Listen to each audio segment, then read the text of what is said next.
Hola, muy buenas. A ver, hoy desde Yo Primero queríamos empezar otra vez con la batería de charlas.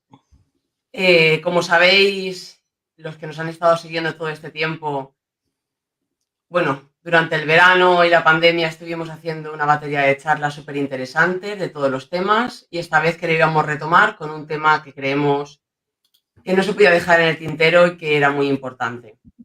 Entonces, antes de presentar a los compañeros de charla, queríamos desde Yo Primero hablar sobre todo de explicar básicamente de qué vamos a hablar hoy, porque hoy vamos a hablar de la violencia hacia las mujeres, no violencia de género. Y por si la gente que nos está viendo en este momento tiene alguna duda sobre la diferencia entre ellos, quería aclarar unos conceptos básicos.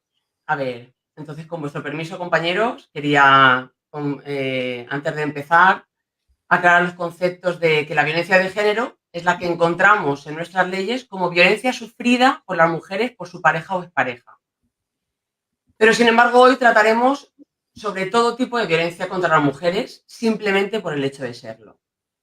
Luego, por otra parte, queríamos diferenciar sexo y género. El sexo es la diferencia biológica entre hombres y mujeres en la mayoría de los casos. Y sin embargo, el género es una construcción social de roles y estereotipos ligados al sexo asignado.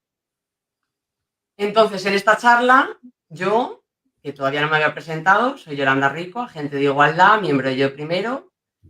Yo quería partir de la idea de que la base de la violencia contra la mujer es el género, no el sexo. O sea, esos estereotipos y roles asignados por nuestro sexo. Y por último, quiero dejar claro, antes de empezar también, el término feminismo, porque en las redes creo que últimamente se está un poco confundiendo el término. El término feminismo es la lucha por conseguir la igualdad entre sexos. ¿Vale? Nunca lo vamos a utilizar erróneamente en esta charla como la contraposición de machismo, la cual es la creencia de la superioridad del hombre ante la mujer. Entonces, aclarados estos conceptos, ya podemos empezar. Entonces, primero darte la bienvenida, Justo Fernández López, escritor, divulgador, activista por la igualdad, investigador en masculinidades, adicciones y narcisismo masculino, tallerista y monologuista. Muy bienvenido, Justo, muchas gracias por estar con nosotros. Gracias, Yolanda, por esta oportunidad. A tu disposición. Y por otra parte, aquí tenemos a David Saavedra, que es el autor de un canal en YouTube donde se cuestiona el papel que deben jugar los hombres ante la realidad del machismo. Y próximamente, dentro de muy poquito, si no me equivoco, en mayo, publicará su primer libro analizando los movimientos de extrema derecha en la España que conocemos.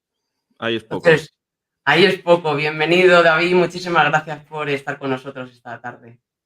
A ti por invitarme y darme esta oportunidad maravillosa. A ver, ¿por qué queríamos contar con vosotros? ¿Por qué queríamos contar con Justo y con David? Porque la lucha feminista, aunque es una lucha de mujeres, ¿no? Como todos sabemos, es muy importante que contemos con el apoyo de aliados a esta lucha, pues aunque no puedan, bueno, o no deban hablar sobre el feminismo como lucha personal, sí pueden hablar sobre el machismo, sobre todo en primera persona como pertenecientes al colectivo masculino.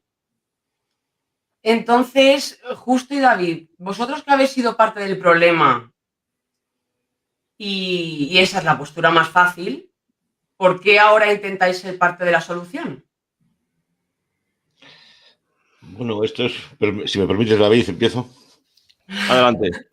Tiene mucho que ver con el planteamiento que haces, ¿no? Porque fíjate que la propuesta que estáis haciendo de Yo Primero hoy es que hablemos de violencia machista, ¿no? Por ejemplo, ¿no? De violencia contra las mujeres, pero en todas sus formas. Y esto me produce muchísimo pudor, porque ¿qué hago yo aquí hablando de violencia machista con una perspectiva feminista? Vamos a decir, el feminismo es una sabiduría desarrollada por mujeres para las mujeres, ¿no? Entonces, mi mirada ha de ser siempre desde mi lado, del lado opresor, vamos a decir, del lado del victimario, ¿no? Entonces, la razón por la que acaba uno, vamos a decir, ejerciendo esta vocación de no querer ser parte del problema, es porque me siento parte del problema. No sé si me explico.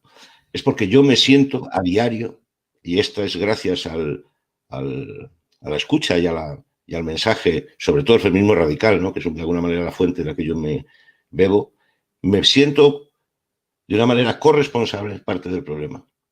Y aparece ahí una responsabilidad y un activismo social en el que deseo dejar de serlo, vamos a decir, ¿no?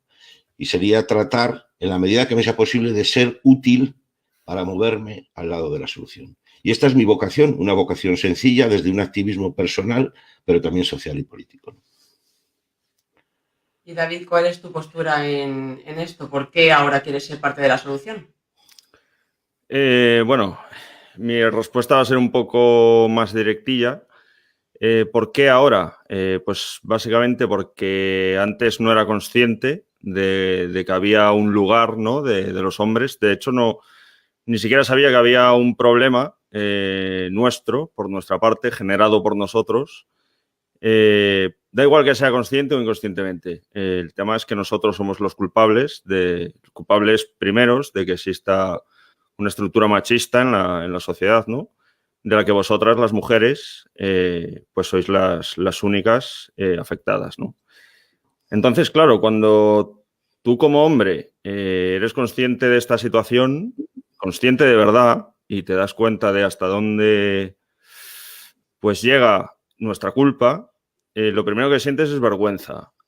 Inmediatamente después de esa vergüenza, un deseo de actuar, un deseo de corregir, al menos en la medida de tus posibilidades, el daño que, aunque no directamente, pero sí indirectamente y sobre todo desde esta postura, has ayudado a hacer de alguna forma, ¿no?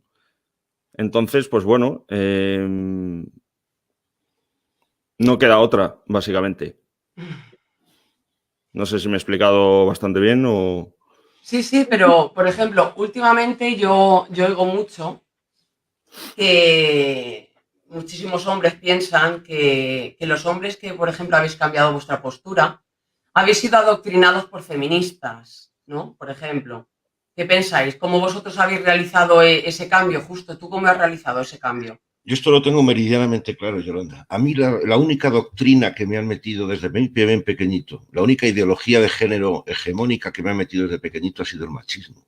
Y me han adoctrinado toda una sociedad durante prácticamente la primera etapa, vamos a decir, adulta de mi vida, hasta los 45 años, 46 años. O sea, a mí las únicas lecciones adoctrinadoras de cómo tengo que ser como hombre y cómo os tengo que tratar, ya me las han dado. Y me las han dado hombres, fundamentalmente hombres. Mi padre, mis amigos, mis profesores, mis filósofos cuando los leía. Esa ha sido la manera en que han inoculado en mí durante tantos años una doctrina que dice que los hombres somos superiores a las mujeres. Lo que ha ocurrido con el feminismo en su labor, cuando me llega a mí, es desmontar esa patraña.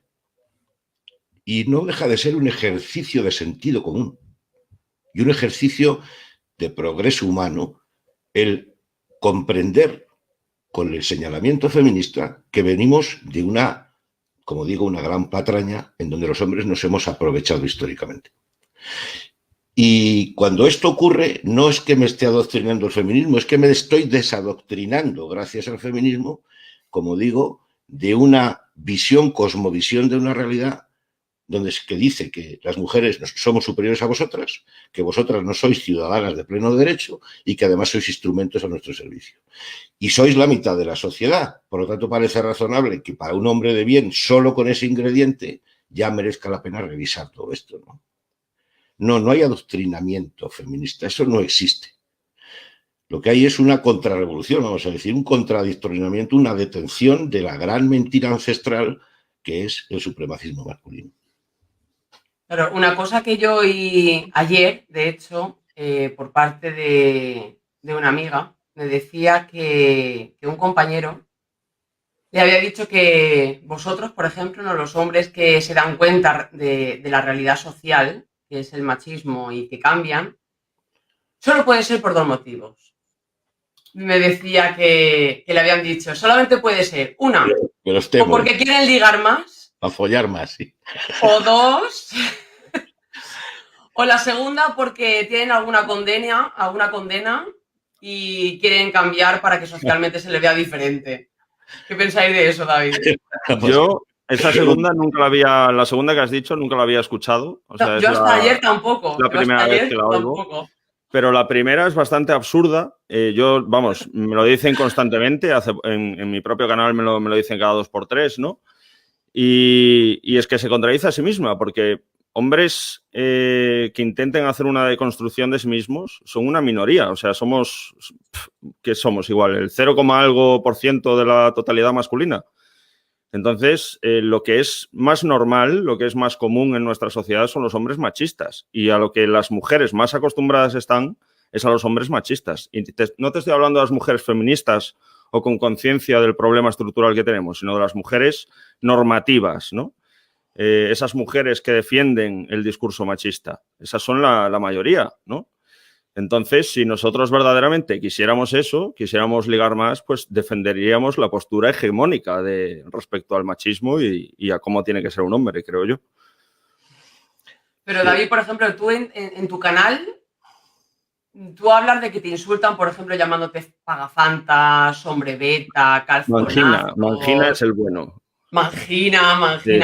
¿Tú cómo contestas cuando te dicen esas cosas? Hombre, yo no les contesto porque me acuerdo de cómo era yo cuando utilizaba esos mismos insultos, ¿no? Yo estaba completamente convencido de que yo tenía razón, por supuesto, pues porque soy hombre y ya está, y que las feministas pues era un movimiento político, ideológico, financiado. Estamos bastante acostumbrados a oír hablar del tema de los chiringuitos, que es el lenguaje que utiliza la extrema derecha para neutralizar o intentar neutralizar el discurso feminista. Y sé que no tiene ningún sentido, es una pérdida total y absoluta de tiempo el entrar en el juego de estas personas pues que se permiten el meterse en un canal del que no entienden nada de lo que están escuchando y por ende pues atacan con insultos, ¿no? Es precisamente cuando, reconectando un poco con la pregunta que hiciste al principio del adoctrinamiento, ¿no? Supuesto adoctrinamiento que los hombres sufrimos de las feministas. He escuchado muchas veces a feministas, a mujeres, decir que para ellas el feminismo es como una especie de gafas, ¿no? A través de las cuales pueden ver verdaderamente la realidad. Y yo las gafas violetas, le llamamos. Eso es, las gafas violetas. Y a mí me parece la mejor definición que hay de feminismo. Igual que a las mujeres les permitió ver, a esas mujeres les permitió ver todo el sistema de opresión que llevan toda su vida sufriendo, a mí me permitió ver pues todo ese sistema de privilegios del que llevo toda mi vida aprovechándome, ¿no? Y esa es un poco mi postura. Si me permitís, yo quería responder a esto de que tenemos un interés oculto, ¿no? Los que nos dedicamos a esto. A mí, lo primero, de verdad, de corazón, yo creo que debemos ser revisados, incluso los que nos revisamos. A mí me parece muy bien que se nos cuestione. Y es más, yo me autocuestiono. ¿Por qué estás haciendo esto? ¿Por qué te dedicas a escribir libros sobre masculinidad? ¿Por qué das charlas? ¿Por qué vas a los institutos, a los colegios a hablar con los jóvenes? ¿Cuál es la razón? Porque necesito validar, porque no olvidemos que en mi socialización es masculina, que no hay una agenda oculta, que no estoy buscando algún interés masculino personal, ¿no? Que solo hay vocación de servicio. Pero en estos dos señalamientos concretos, uno que es para follar más, bien, tengo que decir, claro, porque las cosas mejor las decimos en directo, ¿no? Tengo que decir que una de las revisiones más, y esto tiene que ver con el trabajo, es saber que tenemos que desmontar los hombres precisamente esta instrumentalización de nuestra posición respecto a vosotras para lograr, vamos a decir, acceder carnalmente a vuestros cuerpos. Cuando esto es así y usamos estrategias, estamos siendo neomasculinos. Si usamos el feminismo para eso, no deja de ser un rearmado de una masculinidad que quiere llevar sus deseos a la realidad por encima de cualquier cosa. Es decir, somos falsarios. Por eso es importante revisar esto. Y a mí me parece bien que nos pregunten, ¿esto qué es? ¿Para llevaros mejor con las mujeres? Primera aproximación. Y luego, lo que sí que es muy contundente, tengo que decir, que los hombres que sí tienen problemas en su pasado biográfico, judiciales, o que están relacionados con la violencia de género, esos no se vuelven feministas. Esos se vuelven de Vox, porque necesitan una fuerza política que les derogue las leyes de violencia machista. Esos se vuelven negacionistas y esos son los hombres, preguntaros qué hacen, dónde van estos hombres y a quién votan. Esos no se vuelven feministas. Lo que les interesa es buscar una fuerza que les acompañe para que esto deje de ser un problema, porque están perseguidos por la justicia, ¿no? Y ahí tenéis muchísimos ejemplos en las filas de la ultraderecha vinculados con hombres violentos, maltratadores, ¿no? Yo quisiera puntualizar una razón más de la que no se suele hablar demasiado, de por qué motivo nosotros nos dedicamos a hacer este tipo de tareas, ¿no? Yo en una línea mucho más humilde que la de Justo, yo por ahora me estoy limitando a, bueno, pues hablar de ello a través de la plataforma de YouTube, pero es el tema del propio aprendizaje personal, ¿no? Está bastante demostrado que nuestra mente, como verdaderamente asimila los conceptos y los hace propios, es enseñándolos a otros, mucho más que leyéndolos o escuchándolos. Entonces, si yo me obligo a mí mismo a intentar convencer o enseñar a otros hombres sobre la cuestión del machismo estructural y de nada más, iba a decir, ya me iba a salir la vena machirula del feminismo, yo no tengo que enseñar nada de eso. En ese mismo proceso yo me impregno de esas enseñanzas y las hago mías a un nivel mucho más profundo e íntimo, ¿no? Una postura interesante, no la había oído nunca. O sea, había oído lo de enseñar, porque yo creo realmente que enseñando se aprende muchas veces más que simplemente aprendiendo como alumno. Es como realmente, es como que se asientan los conceptos que tenemos, ¿no?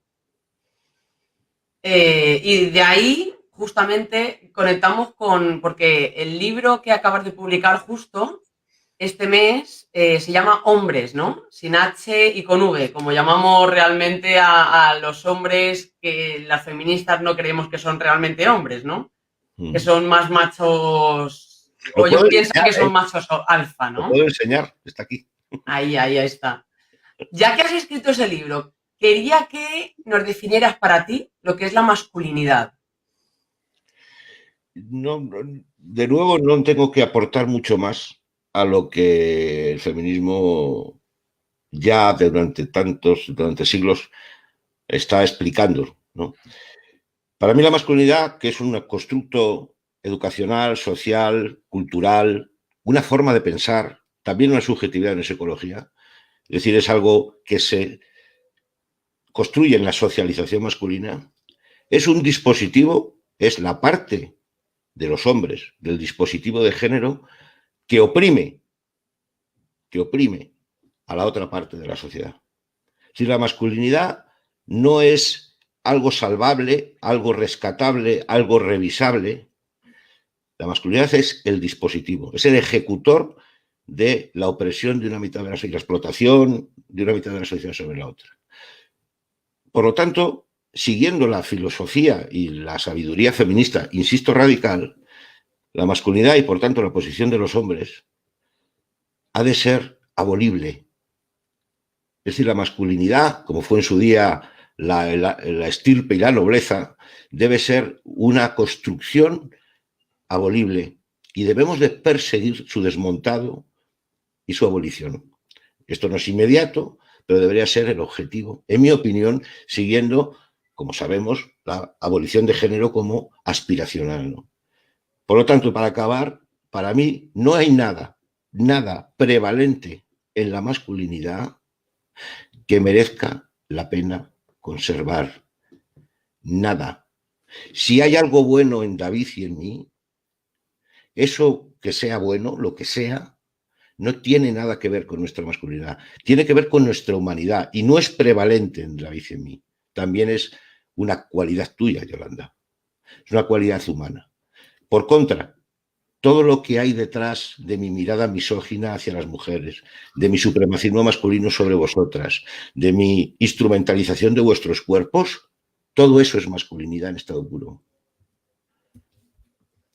No sé si me David, sí, perfectamente. Yo veía ahí a David muy pensativo. David, Sí, ¿Tú yo no estás sé si se ha completamente de visto. acuerdo con eso o crees que hay algo en la masculinidad de la que habláis que merezca la pena conservar?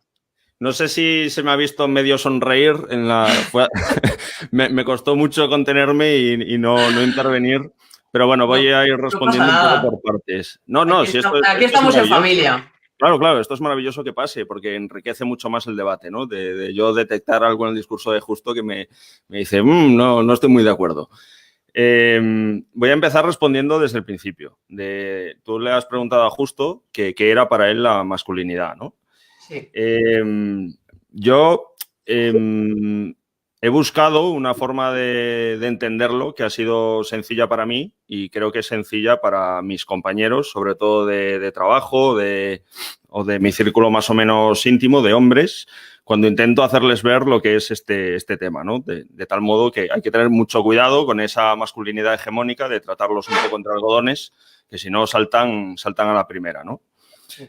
Yo les hablo mucho de los árboles, de cuando plantamos un árbol y le ponemos guías a los lados pues para que vaya en una o en otra dirección o simplemente para que el viento no se lo lleve, ¿no?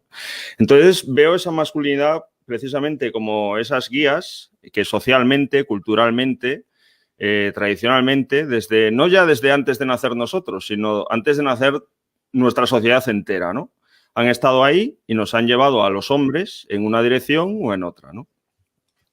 Claro, ¿qué pasa? Que tú cuando creces con estos andamios, ¿no? Situados ahí a nuestros lados, no eres consciente de ellos. No eres consciente. De hecho, no es que no seas consciente y no los veas, sino que son parte de tu propia identidad y como tales eres incapaz de juzgarlos como algo positivo o algo negativo. Es algo que está ahí y ya está. Y punto. No hay más, ¿no?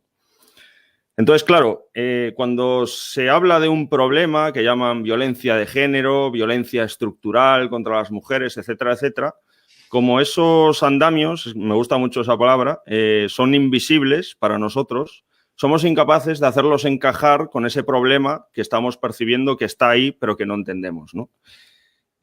Una vez más, el feminismo es la respuesta, esas gafas que permiten de algún modo descubrir toda esa estructura que tenemos a nuestro lado, encorsetándonos y de algún modo entender cuál es verdaderamente nuestro papel dentro de todo este problema mayúsculo, ¿no?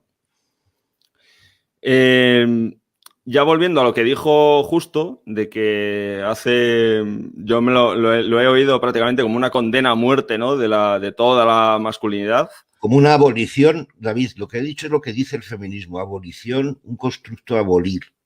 No estoy condenando nada, no es una cuestión de... Es una evolución del género en sí, Sí, no del sexo, sino del Sí, género. lo entendí. Sí, por eso Es importante matizarlo porque seguramente Claro, ya hay por hombres... eso al principio de la charla yo quería Sí. matizar la diferencia entre sexo y género, para que cuando la gente nos viera, Mea exactamente cuando hablábamos de género, era género y cuando hablábamos...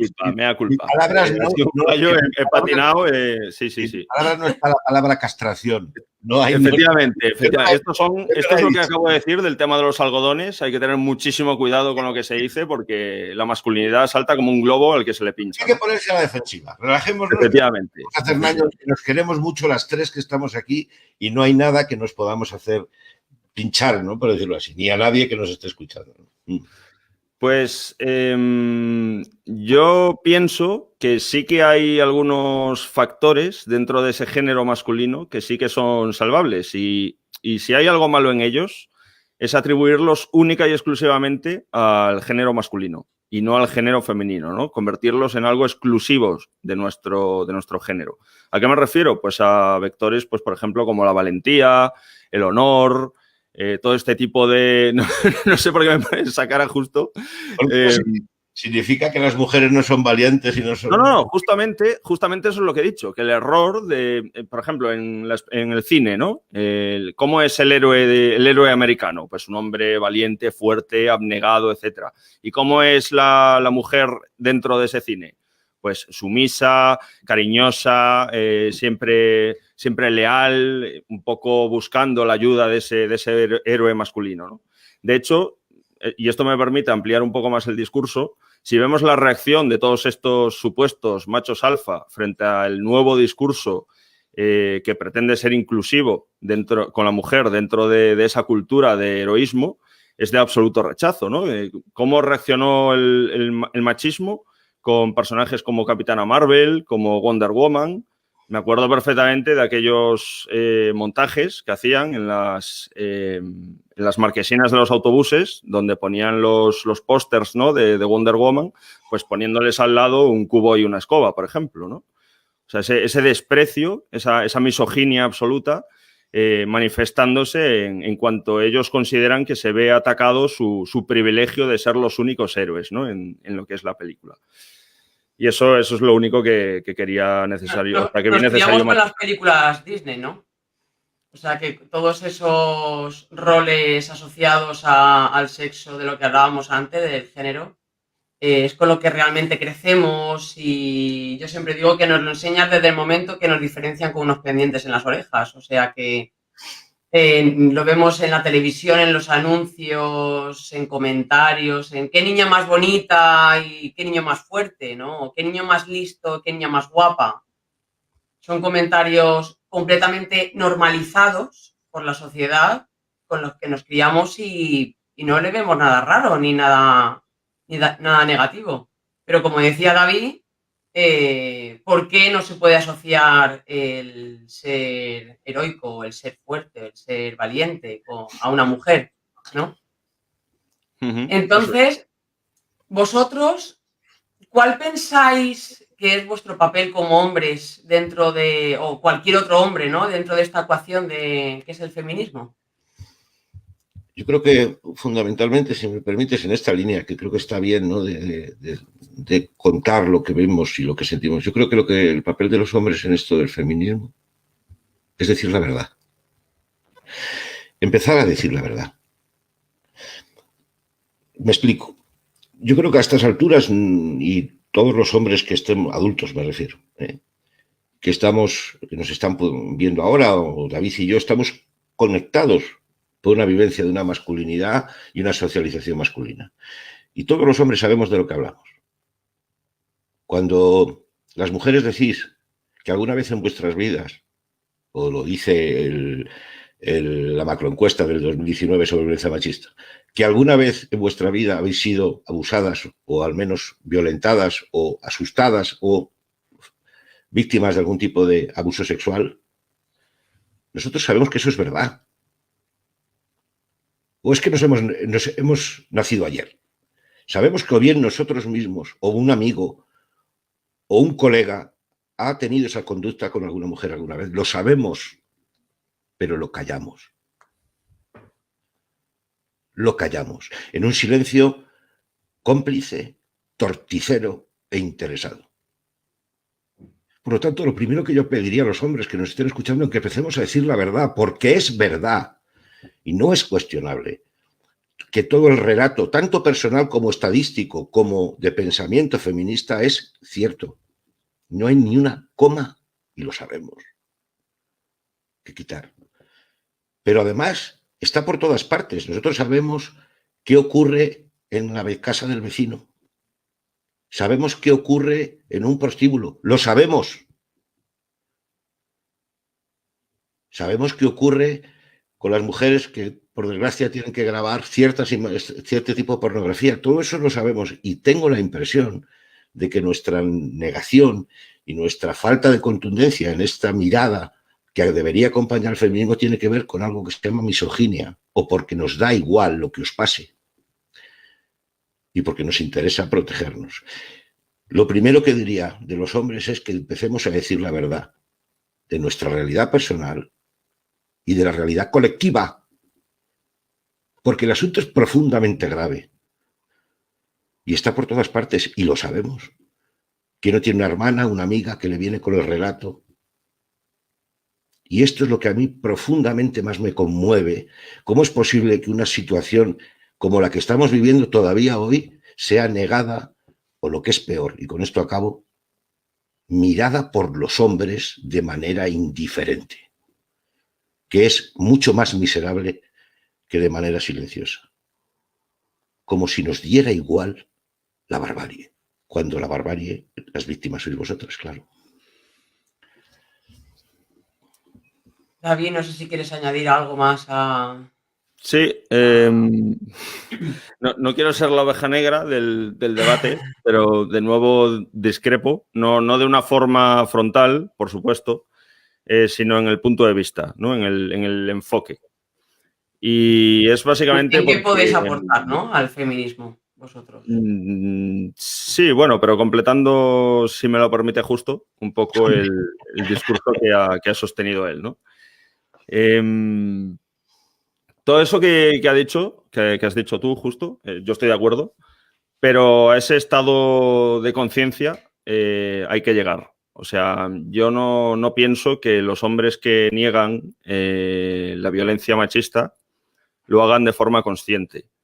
Del mismo modo que he dicho antes, que esos andamiajes a los que me he referido no somos capaces de verlos y solo por medio de mucha reflexión, de mucho saber escucharos a vosotras, sobre todo, se alcanza, si eso, muy poco a poco y muy tímidamente a ver un poco por dónde van los tiros. Luego ya pues empiezas a tirar del hilo y prácticamente la pregunta que te haces es cómo no fui capaz de verlo antes.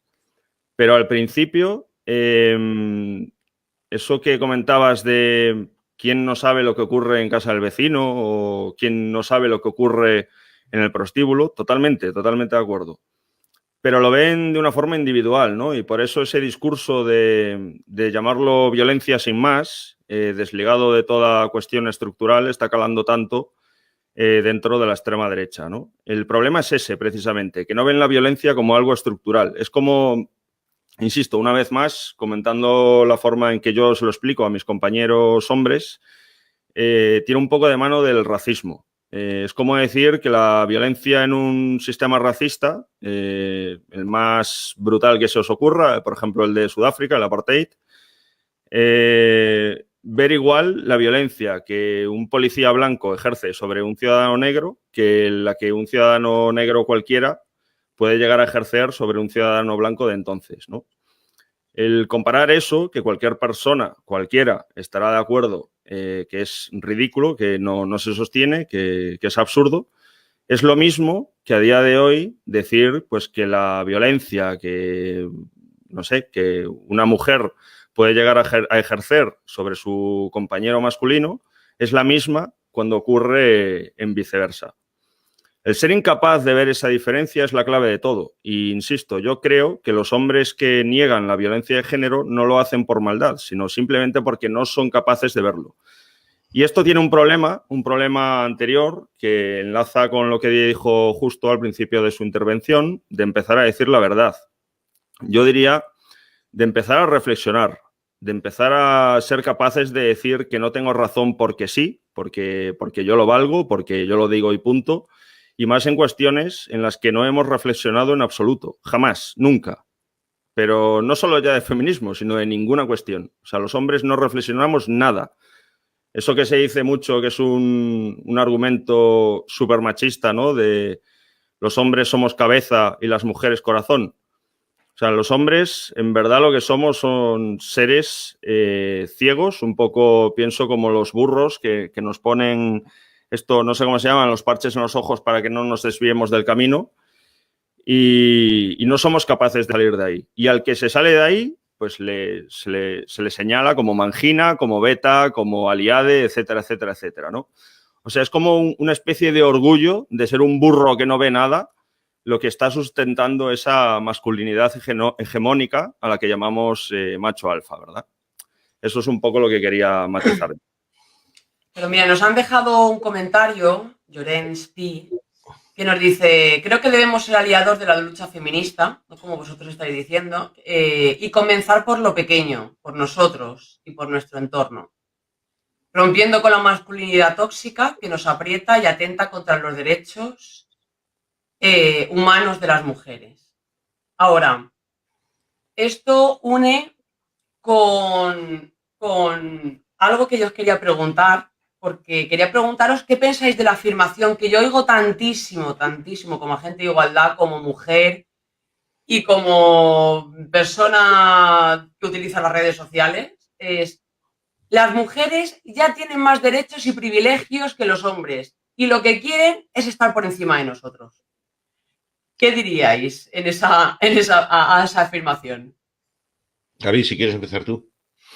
Pues eso es así, pero es que para mí el enfoque es fundamental, ¿no? No es lo mismo un hombre que es consciente de todas estas cosas y decide actuar así, que ese es un mal bicho, que la mayoría de nosotros que pues no vemos ese tipo de cosas y simplemente consideramos que es el orden natural, sin más, ¿no? Y no entramos a reflexionar si esto está bien o si eso está mal. Es un poco lo que decía al principio de nuestra charla, ¿no? Yo planteo esto, o sea, me agarro con tanta fuerza a este punto de vista, pues porque es la postura que yo he tenido durante toda mi vida. Yo no he nacido pensando así y planteándome este tipo de cosas. Yo he sido de esos que negaban la violencia de género y no hace tanto que mantenía ese discurso. Yo esto lo sostenía hasta hace 4 años, o sea que 4 años no es nada, eso es a la vuelta de la esquina, ¿no?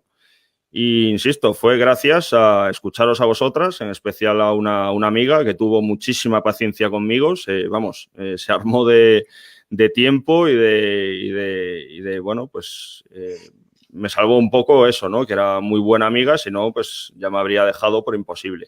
Y luego ya yo, pues por mi cuenta, pues teniendo deseo de aprender, me puse a leer autoras, sobre todo Ana de Miguel, que fue mi maestra principal.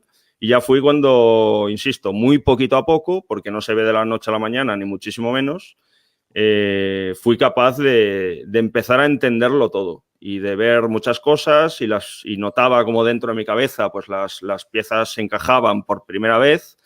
Y a partir de ahí, pues efectivamente, si yo fuese esos hombres que se quieren aprovechar de su privilegio, habría hecho vista ciega, no he entendido nada de esto, voy a seguir como hasta ahora, pues porque me va bien así, o hacer lo que yo estoy intentando hacer, ¿no? No, pero mira, Antonia, perdón, justo un segundo, porque Antonia le acaba de dejar un comentario para David sobre esto. Antonia JFK te dice, David, yo no creo que no sean capaces de verlo, sino más bien que no les interesa pararse a escuchar nuestro dolor. Sí. Luego dice, no es una cuestión solo de estructuras, sino de sensibilidad. Pues Sí. si quieres decirle algo, David, Pues a Antonia. yo respondería que precisamente sí, es cierto, pero es que el tema de la sensibilidad en los hombres es una cuestión de género también. A nosotros no, entre esos andamios no está precisamente el ser sensibles, el reflexionar, el ponernos, sobre todo la empatía, el ponernos en el lugar de las mujeres. Eso no está dentro de nuestra socialización como hombres. Así que es un poco la pescadilla que se muerde la cola, ¿no? Ahora, justo, quería Sí, decir. yo lo primero es, de nuevo, gracias David, gracias Yolanda, porque es muy hermoso lo que está ocurriendo aquí de alguna forma. Fijaros que la propuesta era, hablábamos del pudor de estar aquí, hablar de violencia machista o de machismo, dos tíos, ¿no? Cuando somos los victimarios.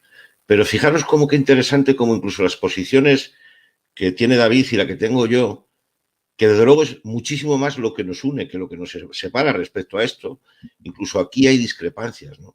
Porque la masculinidad ve todo esto de manera diversa. Por eso es interesante estas expresiones, tanto de David como de la mía, como de otros hombres. ¿Cómo vemos esto? Y como veis, no lo vemos exactamente igual, cosa que me parece muy interesante. A mí me apetece, por eso, en esa mirada de autocrítica, que no inventemos nada. Que los hombres en esto no tenemos nada, ninguna aportación de constructo de pensamiento que aportar. Ya está hecho por el feminismo. Que claro, el feminismo tiene la cosa que es que lo han desarrollado las mujeres. A lo mejor nos podría parecer que hay que completarlo con algo. No hay que completarlo con nada. Y el feminismo, hasta donde yo sé, y todas sus autoras, lo dejan meridianamente claro. Las feministas no dicen que los hombres seamos idiotas. No dice que los hombres no nos enteremos de nada. No dice que los hombres... Dice que los hombres elegimos esta posición porque nos interesa desde el punto de vista de los privilegios que nos da. porque nos salen las cuentas. Y porque probablemente por eso nos hacemos los tontos. Porque se está muy bien aquí arriba. Porque ganar un 20% más que ellas es muy interesante. Porque que me cuiden a mis hijos mientras yo estoy haciendo mis cosas de hombre en mis empresas está muy bien. Porque caminar tranquilo por la calle está súper bien. Porque que yo tenga con 20 euros en mi bolsillo pueda salir de mi casa ahora mismo y en 5 minutos estar comprando un cuerpo, en 5 minutos, esto está muy bien. No somos idiotas los hombres, esta es mi posición. Pero sobre todo, y acabo con esto, complementando lo que dice David, que también es importante, no es en el otro lado, sino complementando.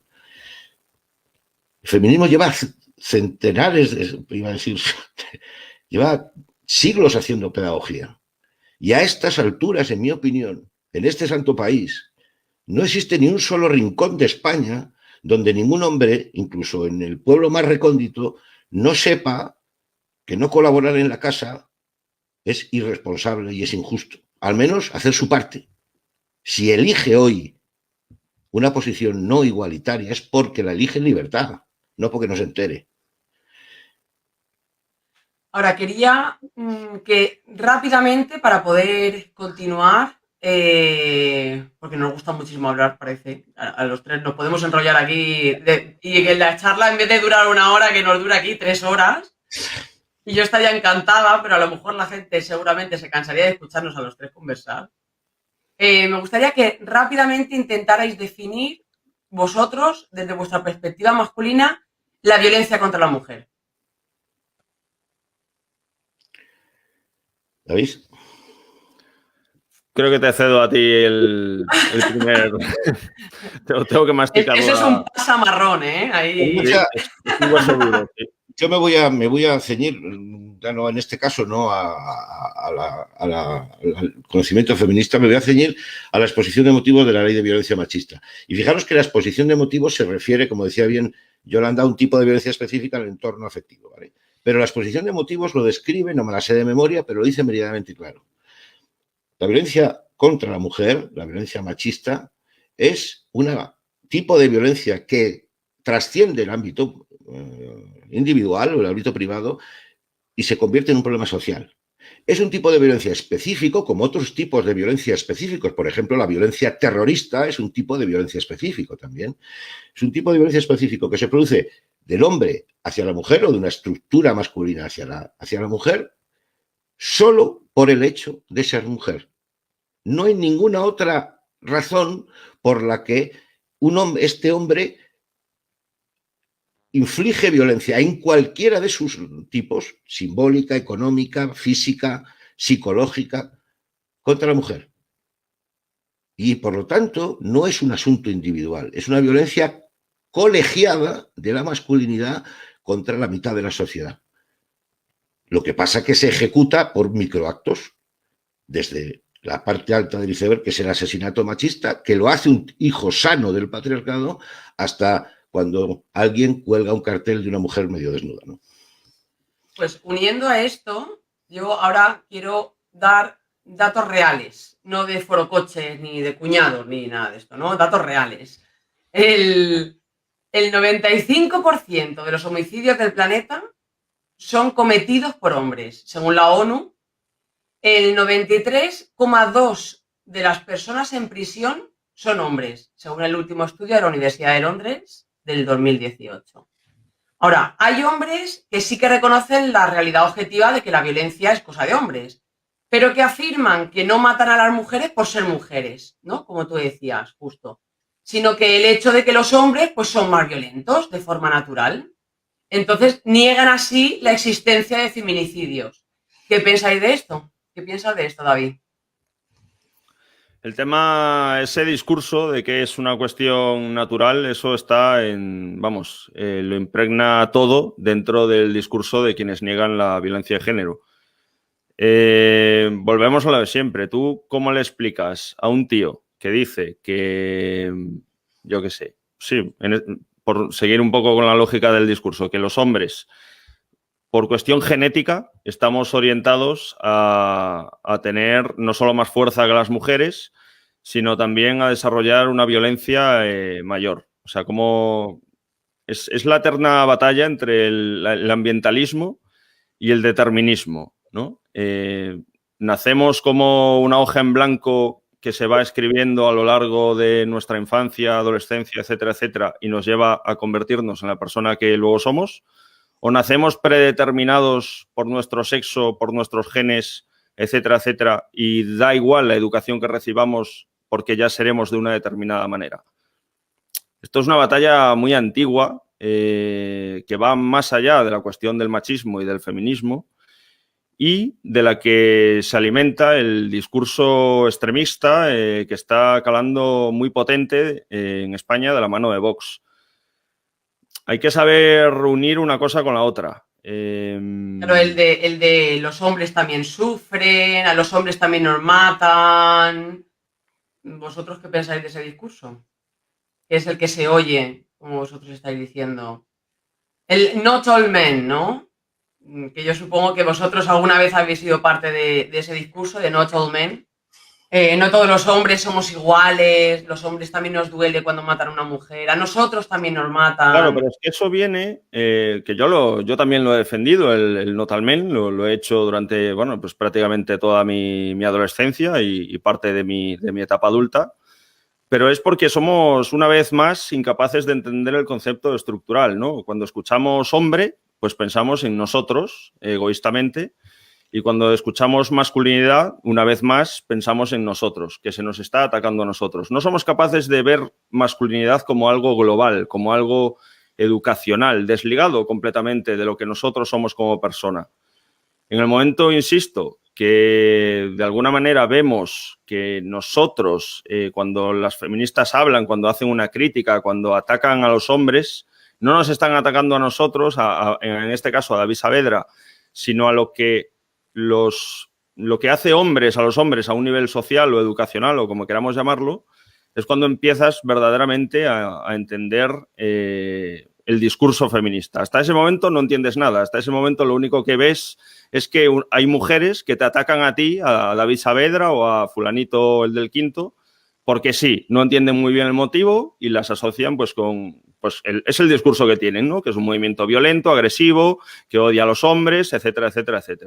Pero es simplemente una cuestión de enfoque y de no ser capaces de entender una realidad que nos está llevando a ser cada vez más violentos contra vosotras, ¿no? Yo, si me permitís, completando lo que ha dicho David. Vamos a ver, yo quisiera poner aquí en valor, porque además nos queda poco tiempo, algo que no se nos olvide. Sí, por eso quería decir que tenemos que darnos prisa, que aún tengo muchas cosas que quiero decir. Ya. Yo me gustaría la mirada autorrevisionista, autocrítica de los hombres, elevar a la categoría de problema grave la misoginia. La misoginia que tiene este ingrediente de rechazo por la mujer, rechazo por lo femenino, rechazo por esa mitad de la sociedad y sobre todo cuando se sale del rol asignado. Y la metamisoginia a nivel social y político tiene un mal ingrediente, horrible ingrediente, y es que no hay dolor del pueblo cuando el que sufre son ellas. Y os pongo un ejemplo sobre esta, vamos a decir, extraña manera de mirar los diferentes escenarios vamos a decir, de dolor. Incluso en los hombres progresistas, como nos presumimos algunos, es mucho más grave, por ejemplo, el racismo y que se ataque que vayamos por la calle y alguien diga negro de mierda. Ahí no decimos a los hombres también nos rechazan, a los hombres nos suicidamos más. Todo este discurso solo se produce cuando las que reivindican o vindican su opresión son las mujeres. Lo hacemos incluso hombres progresistas. Por lo tanto, no es una mirada ecuánime, es una mirada interesada el análisis de la situación, por ejemplo, de la violencia o de la opresión. No sé si me estoy explicando. Es porque es un asunto de mujeres, no es relevante. No está elevado a la categoría de relevante, me refiero en el pensamiento masculino. Claro, ahí unida... antes has nombrado justo un estudio, ¿no? Que es la macroencuesta de violencia contra la mujer del 2019, publicada en octubre de este año, de hecho, que decía, como bien decías, que cada 2 mujeres de 16 o más años, de hecho la cifra exacta es 57,3%, residentes en España han sufrido violencia a lo largo de sus vidas simplemente por el hecho de ser mujeres. Exacto. Mi pregunta aquí es, ¿qué pensáis de que todo el foco para la prevención se centre siempre en las mujeres que son las víctimas y no en intentar educar en la prevención de futuros agresores? Porque siempre es como que vamos a intentar que las mujeres sean fuertes y no vamos a educar a que los niños no violen, por ejemplo, ¿no? David. Con ese enfoque, parece que no tiene relación con esto que estamos hablando aquí, pero sí que lo está. Hablaba hace poco del tema del bullying en las escuelas, que siempre se habla de las víctimas, de cómo tratar de ayudar a las víctimas, de qué medidas podemos aplicar en los colegios pues, para prevenir que las víctimas no sufran, tal, pero nunca se habla de los agresores y es un poco lo mismo que esto. O sea, yo nunca he escuchado a alguien decir, a un estadista, a algún político o un artículo, leerlo, que hable de que igual a los primeros a los que hay que ayudar, y igual suena un poco buenista este discurso, es a los agresores, porque está claro que son los que están generando el problema, ¿no? Al que sufre bullying, en cuanto le dejan de hacer la puñeta, se le acaban los problemas, pero el agresor no. El agresor está claro que tiene un problema de base muy gordo que le lleva a provocar incluso el suicidio, ¿no? en sus víctimas, ¿no? Y si eso lo trasladamos al tema de la violencia de género, pues llegamos a unas conclusiones muy jorobadas, la verdad. Yo siento estar todo el tiempo corrigiendo, David. Yo voy a ser aquí el dedico que mete aquí el dedico que va en tu llaga todo el tiempo. Pero vuelvo a repetir, la violencia de género es la violencia ejercida por tu pareja o expareja. Y aquí yo creo que intentamos referirnos todo el tiempo. Por ejemplo, una violación. Yo voy por la calle por ser mujer, ¿no? Voy por la calle y me violan. Lógicamente me violan por ser mujer, no me violan por ser un palo de escoba por la calle. Yo siempre pongo el mismo ejemplo. La gente piensa que eso es violencia de género, pero eso no es violencia de género, es violencia contra la mujer, legalmente hablando.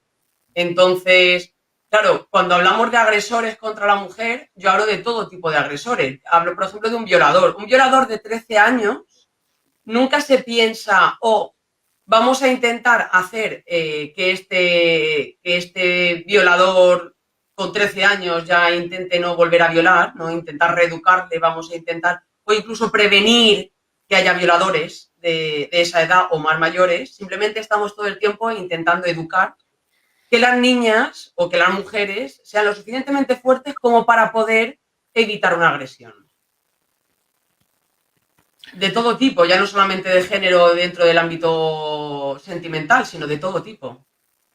Hombre, el muchacho que con 13 años ya es un violador, claramente vemos una sucesión catastrófica de fallos de la índole que sea, educacional, social, no sé, no tengo elementos de juicio sobre ello, pero en el momento que cruza esa línea yo creo que ya no hay mucho que hacer, la verdad, ya no creo que sea recuperable.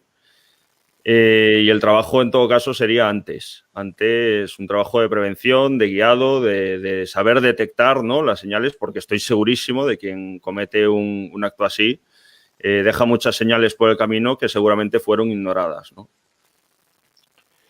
Sí, a mí, si me permitís, me interesa muchísimo este aspecto de la estrategia, de las supuestas estrategias de trabajo con hombres, ¿no?, a nivel educacional, de sensibilización, etcétera.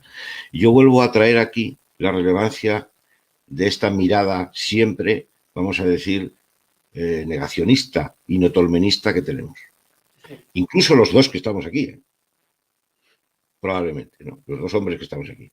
Yo os invito a pensar por qué, y esto tiene mucho que ver con lo que ha dicho David, por qué siempre hablamos de vosotras en estos aspectos. ¿Por qué no nos dirigimos a ellos? Y por eso, a veces, y reconozco que hay una cierta asertividad en mi contundencia del señalamiento de las conductas machistas y violentas, porque este debe ser el cambio de estrategia. ¿Os habéis preguntado por qué, por ejemplo, el caso Rocío Carrasco no se llama el caso Antonio David?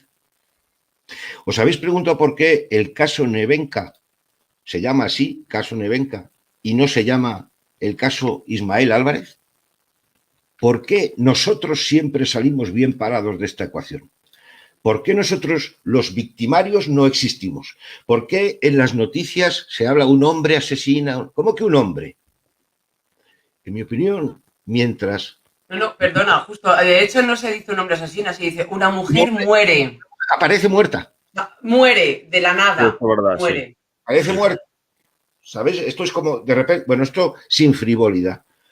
Mientras no señalemos con contundencia que la conducta masculina de este tipo, da igual que sea micro o macro, es antisocial y que responde a una absoluta conducta intolerable que debemos los hombres señalar como intolerable, insisto, y que no lo vamos a volver a permitir, con nombres y apellidos. Mientras no cambiemos esta estrategia, sigamos con discursos buenistas de que quizás... Me parece a mí que no. Llevamos así muchos años. Los hombres igualitarios ya llevamos decenas, algunos años llevan en esta actitud. Creo que se pide, es el momento de aplicar más contundencia.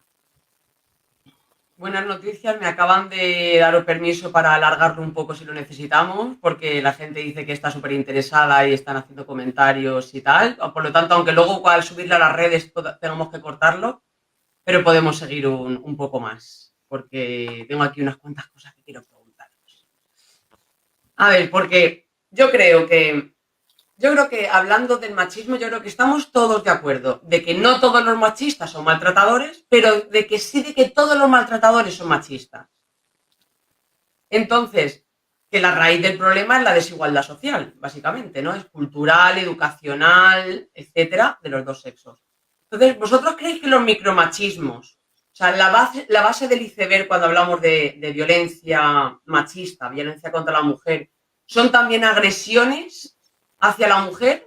¿O simplemente veis como el resto o muchísimo de la gente que nos está viendo ahora, simplemente el tope del iceberg, que es cuando una mujer es, ¿cómo digo yo?, apaleada, maltratada o incluso asesinada? ¿Puedo? Sí. Mira, te voy a responder desde mi postura personal, sí. ¿Vale? Hay una pirámide, he visto muchas formas de representarlo. Hay un iceberg, una pirámide de violencias, ¿no? Y vemos en la cima, pues, el asesinato, la violación, lo más grave, ¿no?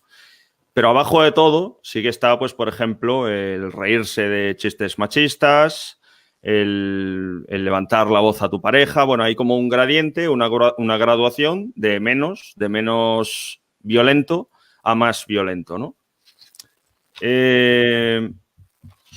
Yo, siendo, insisto, de hace 4 años en adelante, hacia atrás, hice muchas de esas, adopté muchas de esas actitudes. Especialmente la que más me costó de construir, de darme cuenta de que eso no se podía hacer así, pues porque para mí eso era normal, lo hacíamos todos los hombres. Cuando hablábamos de ello decíamos que, pues no sé, pues yo lo hacía con mi novia, otro con una amiga, otro con una chica de Tinder, etcétera. El tema del chantaje sexual, ¿no? El tema de estar con una chica y en cuanto ella pues no desea tener relaciones con nosotros, pues hacernos un poco las víctimas. El tema del victimismo es algo constante en el tema de la masculinidad hegemónica, ¿no? Es que no me quieres, es que no te gusto, es que yo pensaba que... otro. Hacerla sentir mal, ¿no? Entonces, ¿por qué me has dado esperanzas? Etcétera, etcétera, etcétera, ¿no?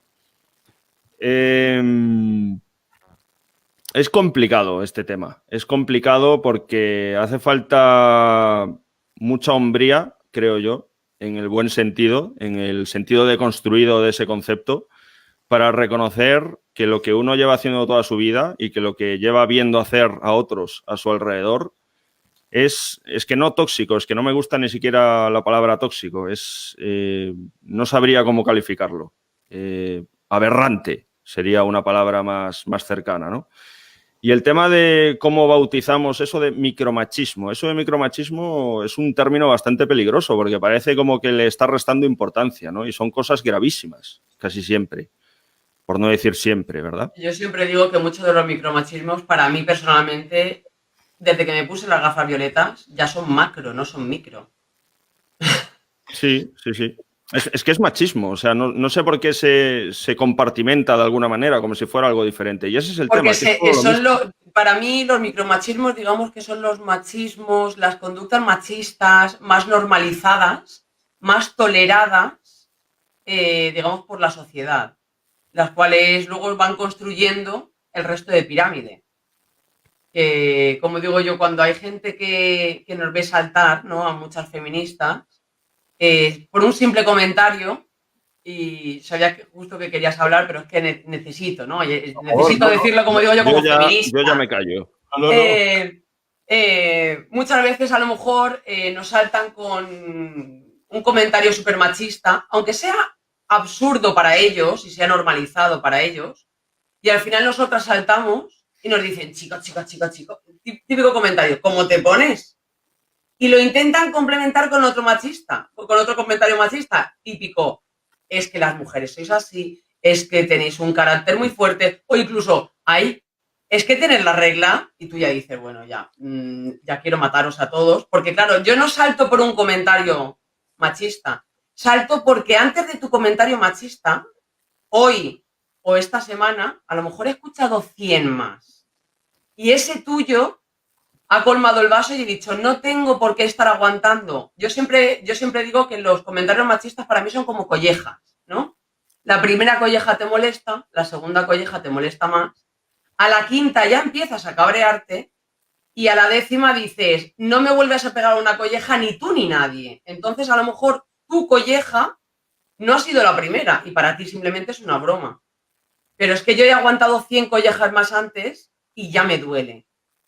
Entonces, ¿por qué tienes que ir pegándole collejas a la gente? ¿Te parece gracioso? No lo sé. Sí, si me permitiese, estamos diciendo lo mismo, ¿no? Yo, quizás la aportación aquí sería desde la investigación en masculinidad, desde la masculinidad. ¿Cómo se puede ver esto desde el análisis de la masculinidad en esta labor de complejizarla y elevarla a la categoría de problema social y político? Lo del micromachismo a mí me parece una broma. He debatido mucho con otros compañeros sobre que sí que es interesante la palabra. A mí me parece que es una forma de blanquear ciertos aspectos. Y yo vuelvo a insistir, el machismo no es una cuestión de un defectillo de algunos hombres y tal. No, el machismo es un constructo, es un problema de ideología supremacista. Un machista, micro o macro, siente, piensa y cree que es superior a la mujer. Por lo tanto, es una creencia, ideología asimilable a otros fascismos en que crees que tú, por el hecho de ser hombre, eres superior a la mitad de la sociedad. Y eso produce un continuum actitudinal, un continuum en el pensamiento y un continuum en la manera de actuar y de relacionarte con ellos. Y eso sí, va desde que una vez digas que las mujeres, ya sabes, David, las mujeres son todas unas brujas y unas locas, estás expresando ideología, a que un día, como yo he escuchado, porque me dedico a esto, a un hombre decir, yo es que a mi mujer la cogía de la cabeza y se la estallaba contra la pared. Yo también escuché eso, sí. Esto lo hemos escuchado, hombres, os lo estamos compartiendo. David y yo hemos escuchado a compañeros nuestros decir, yo es que a mi mujer la cogía y la estallaba la cabeza contra la pared. Es un continuum, es una manera de pensar. Y un comentario normalizado, además. Normalizado. O sea, que cuando el hombre que lo dice no espera provocar ninguna reacción porque lo ha escuchado él mismo otras 20 veces, ¿no? A mí esto es lo que, cuando decía antes, decir la verdad. Digamos la verdad porque esto es lo que hemos escuchado los hombres en la cocina del crimen. En la cocina del acto delictivo, que se cocina así. Pero es que además, ese mismos hombres hemos, en otro orden de cosas, hemos escuchado o hemos dicho, en ese continuum, ¿has visto cómo se está poniendo la hija de fulano? Y esa hija de fulano tiene 14 años. O menos. O menos. Por lo tanto, no hay micros, es un continuum actitudinal, ideológico, que ahora viene la mala noticia cuando te dedicas a esto y acabas, por ejemplo, entrevistando a una mujer que ha sido víctima de un miserable maltratador, que efectivamente esta mujer te cuenta que ella, al final de su relación, casi es asesinada por este hombre, estampándole la cabeza contra los azulejos de la cocina. lo que verbalizó ese otro hombre en esa conversación que estaba teniendo o en ese momento que David y yo escuchamos, es lo mismo que ejecutó este otro hombre. ¿Dónde está el micromachismo ahí? Claro, pero realmente todas estas... y esta ya, ahí me meto, como digo yo también otra vez, como agente de igualdad, todos estos micromachismos de los que se hablan, todos estos comentarios de los que estáis hablando vosotros, que lo vivís como hombres y que los habéis vivido como hombres, realmente formarían parte de los delitos de odio, del artículo 510 del Código Penal. Absolutamente. A ir en contra de las mujeres simplemente por ser mujeres dentro del colectivo de ser mujer, no por su sexo. Entonces serían delitos, o sea, realmente no se ven así, pero realmente son delitos dentro del Código Penal. Y aquí, por ejemplo, Enrique Soriano Romero nos dice, cuando hablamos de prevención, deberían contar con criminólogos o criminólogas. Nosotros o nosotras, como profesionales de la criminología, sabemos cómo prevenir y detectar conductas violentas. Por ejemplo, yo sé que siempre se habla de la prevención desde muchos ámbitos, pero ¿vosotros pensáis que se necesita más prevención desde la educación? ¿Cómo se puede llegar a esa prevención si desde las casas se da otro tipo de educación? El tema de la educación es la clave para mí. Para mí es el arco de bóveda de todo este problema. Y es precisamente, solo tenéis que ver cuál está siendo la postura de la extrema derecha con cuestiones como el PIN parental, ¿no? La resistencia que están poniendo a que precisamente la ideología, le iba a llamar la ideología de género, la educación feminista no entre en las escuelas, ¿no?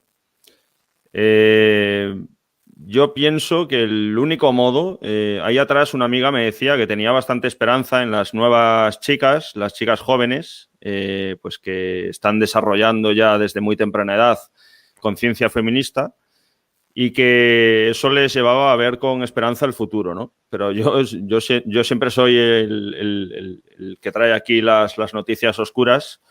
Le decía que tenía que ver también cuál era la reacción frente a esa nueva conciencia feminista de los hombres, de los chavales, de los críos de 10 para arriba, mucho más violenta y mucho más terrible que la que yo tenía pues con esas edades, ¿no?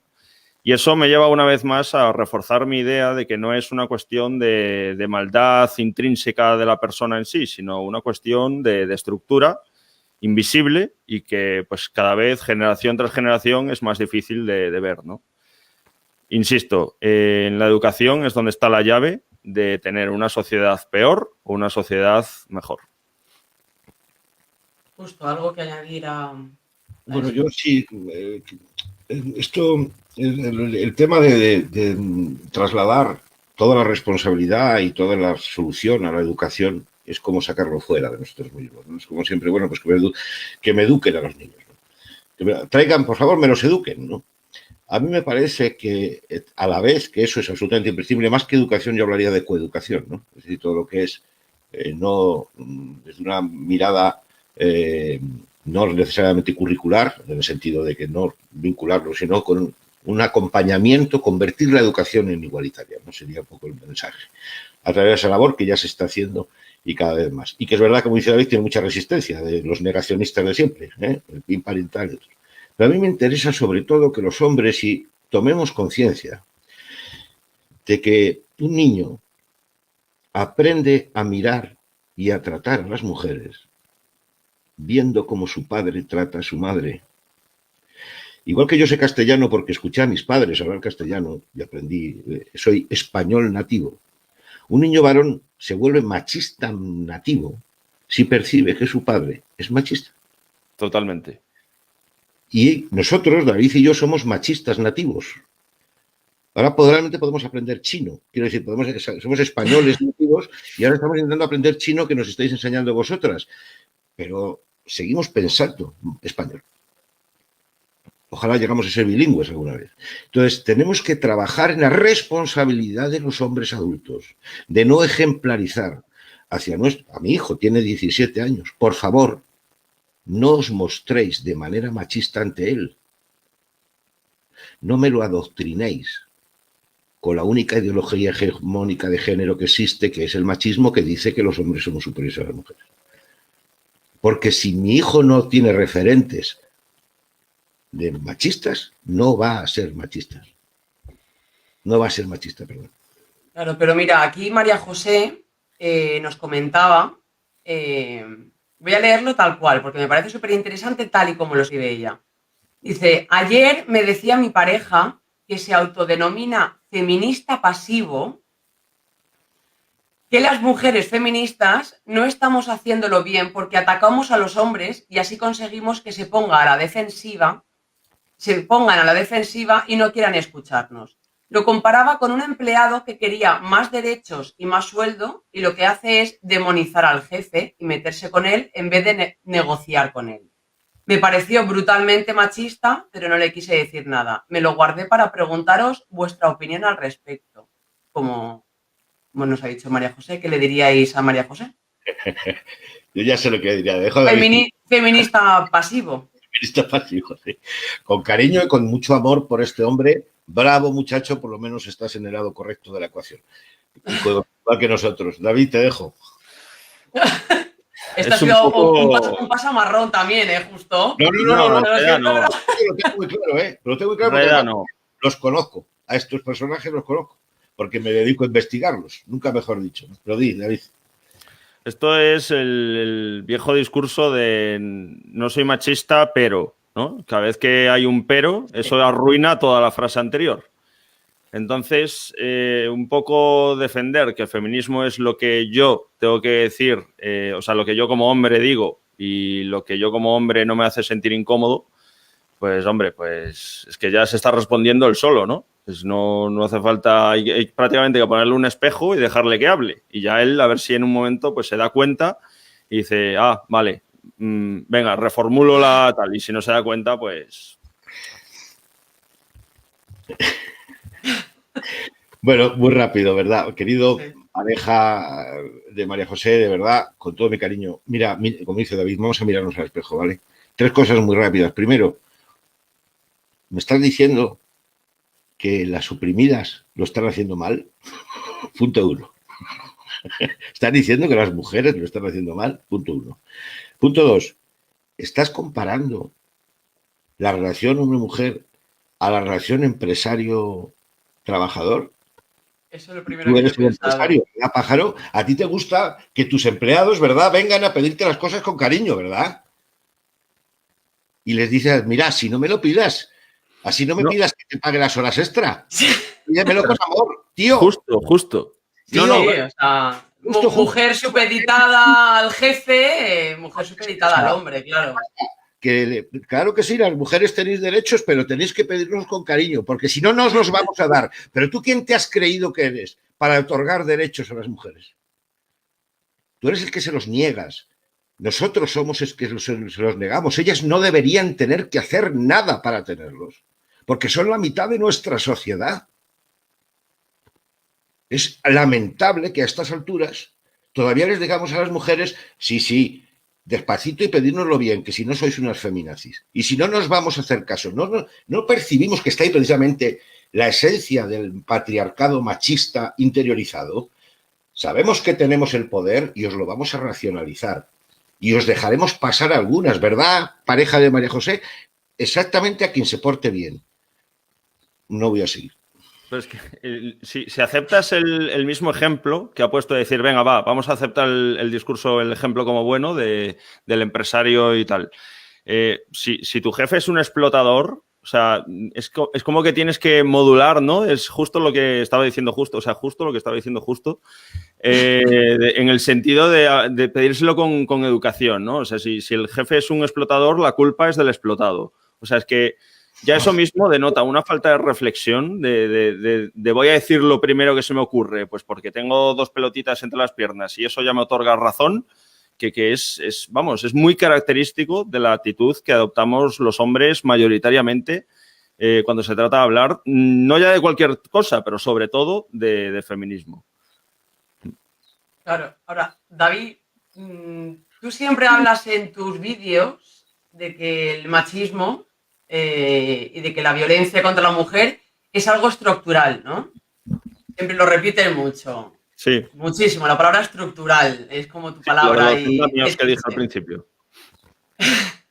Ahora, me gustaría justo que tú me hablaras de esa violencia estructural desde tu experiencia, hablándome sobre el techo de cristal. ¡Oh! Temazo. ¿Cuánto Temazo. tiempo? Nos han dado carta blanca. Hombre, no, 3 horas a lo mejor no, pero... Lo decía de broma. Y vuelvo a esta mirada, si me permite, ya en un terreno más relajado, ¿no? Esta mirada de que cambiamos el foco, dejemos de mirar a las mujeres en este sentido y nos miremos a nosotros. El techo de cristal y la brecha salarial no lo puso Dios ahí. No viene de fábrica.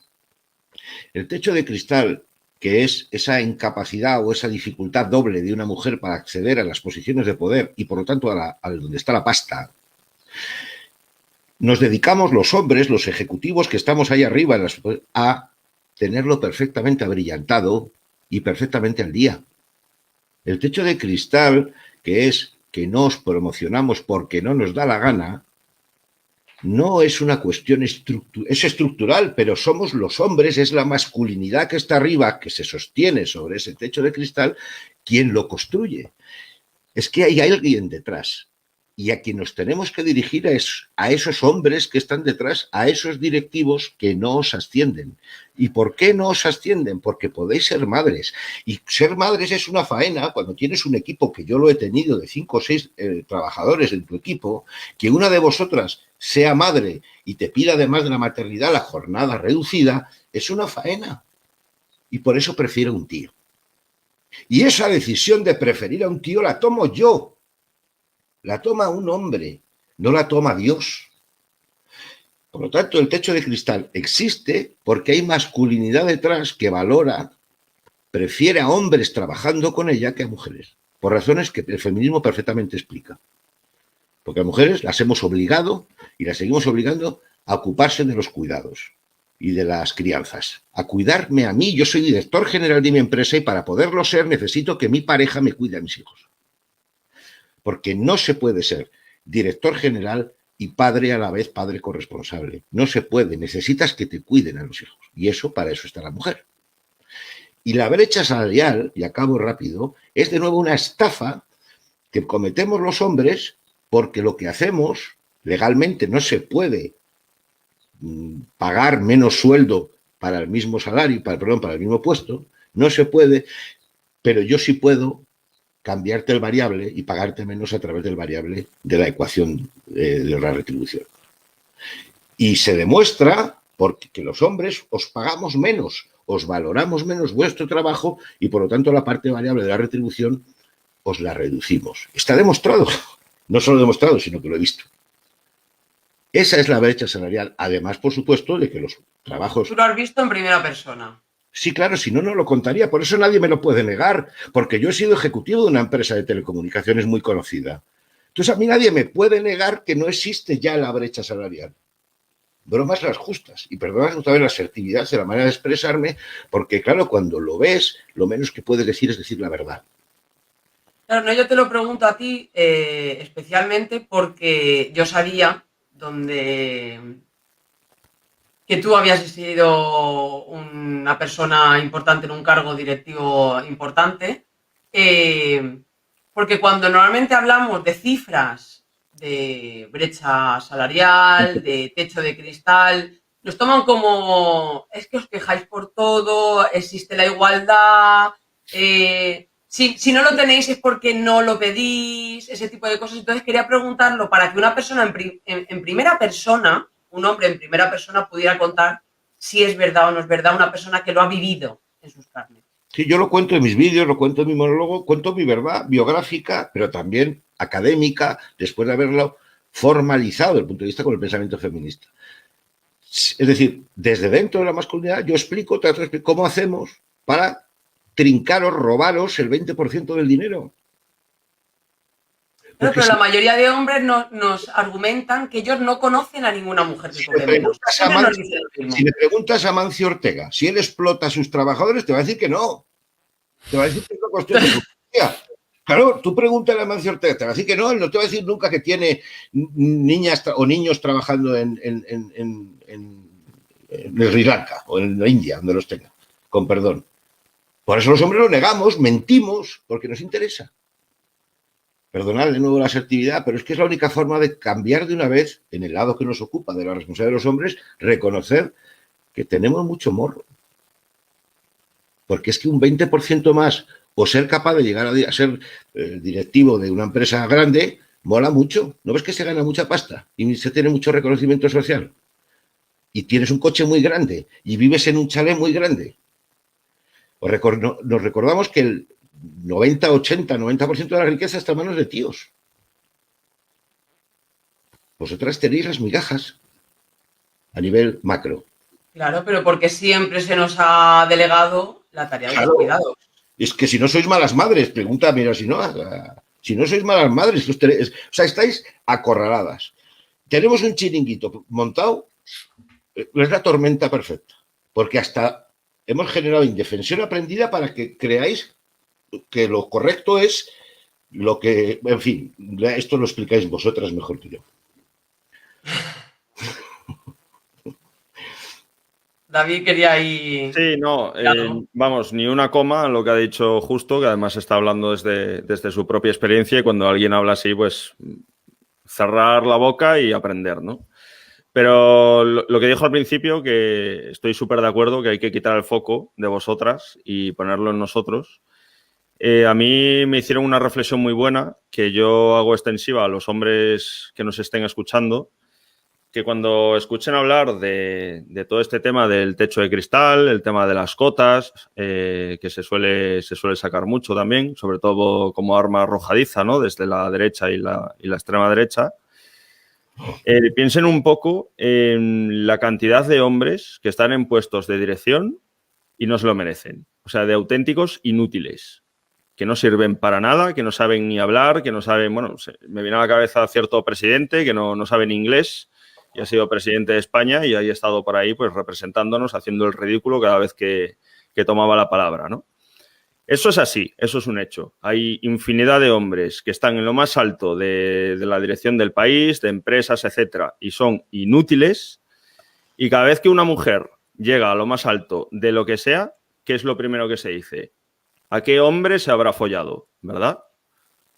Entonces, claro, hay que plantearse cuál es el origen de eso, de que eso esté tan normalizado, de que lo escuchemos constantemente hasta el punto que no nos planteemos de decir, pero coño, ¿y esto por qué se dice? ¿Por qué es así?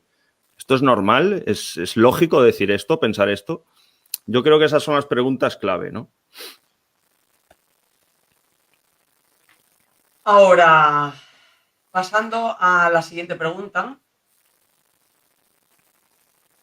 David, quería que tú me contaras... sí, se te oye perfectamente, David.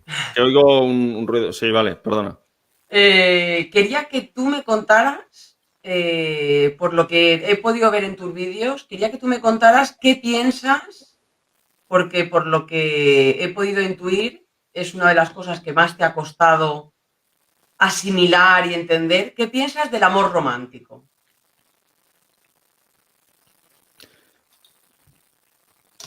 Escuché hace poco un vídeo de un youtuber, no es ninguno conocido, no es Roma Gallardo ni ninguno de estos, pero es de su línea, ¿no? Hablando justo, se llama, bueno, es que no quiero hacerle publicidad tampoco, tiene un canal pequeño y no quiero que gracias a mí pues gane visitas en sus vídeos. Y era hablando precisamente de esto, ¿no? De que ya es el colmo, él lo utiliza un lenguaje como muy dramático, muy así poético incluso si se quiere, de que es el colmo ya del fin de nuestra sociedad prácticamente, que el hablar con romanticismo a una dama está ya siendo perseguido por esos lobbies feminazis y hembristas, ¿no? Una vez más voy a poner el foco sobre mí mismo, en este caso, voy a hacer un poco como Justo ha hecho con su experiencia profesional. Y no voy a hablar, porque eso es un discurso vuestro y que tenéis que hacer vosotras, y de hecho lo hacéis, de cómo eso toxifica vuestras relaciones, ¿no? Buscando un amor que no existe. Claro, eso, si cambias el foco y lo pone sobre mí, sobre los hombres, nos pasa exactamente igual.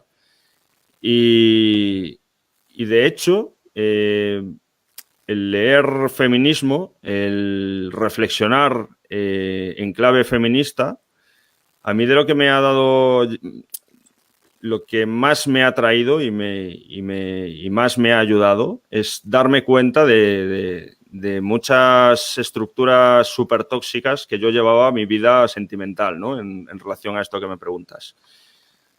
Claro, yo esto de pensar, porque claro, el amor romántico no es ser cariñoso con tu pareja, como algunos hombres se piensan, no.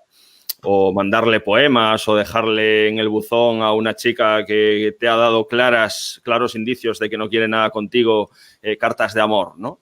Es mucho más. El amor romántico, bien entendido, cuando ya he reflexionado bastante sobre ello, es claramente acoso disfrazado de amor, ¿no?